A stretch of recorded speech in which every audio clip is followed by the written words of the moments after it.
now that you didn't make it, how are you feeling?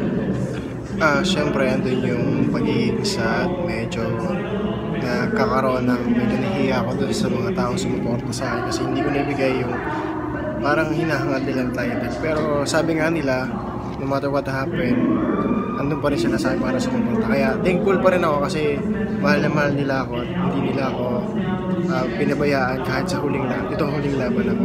And what are your plans na after? Siguro, magre-rest muna ng mga ilang araw or mga 2 weeks. Then, after nun, siguro back to work na ulit.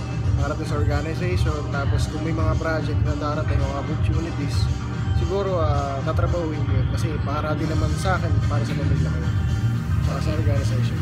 Okay. And do you have a message for your supporters? Sa lahat po ng sumuporta sa akin, sa Rangers, sa lahat ng mga tao hindi nagsasawang magbigay ng pagdadasal at pagmamahal sa akin, Manager ko, Sir Mike, kay Boyet, Mami Cheat, kay Norman, mga takapati ko, Willan, Arcel, and Rick, at marami pa pong iba. Siyempre, especially yung family ko, lagi nandyan para sa akin. Thank you so much kasi hindi niyo ako pinabayaan at lagi nagdasal para sa akin. Thank you, I love you. Thank you. Oh, follow up. Do you have a message for the ones who made it to the top 5? Guys, sabi ko nga, lahat naman panalo na tayo.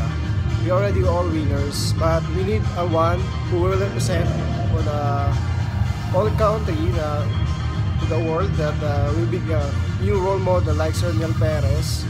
I hope magampanan mo ng maayos yung pagiging Mr. International 2015, and God bless. Congrats!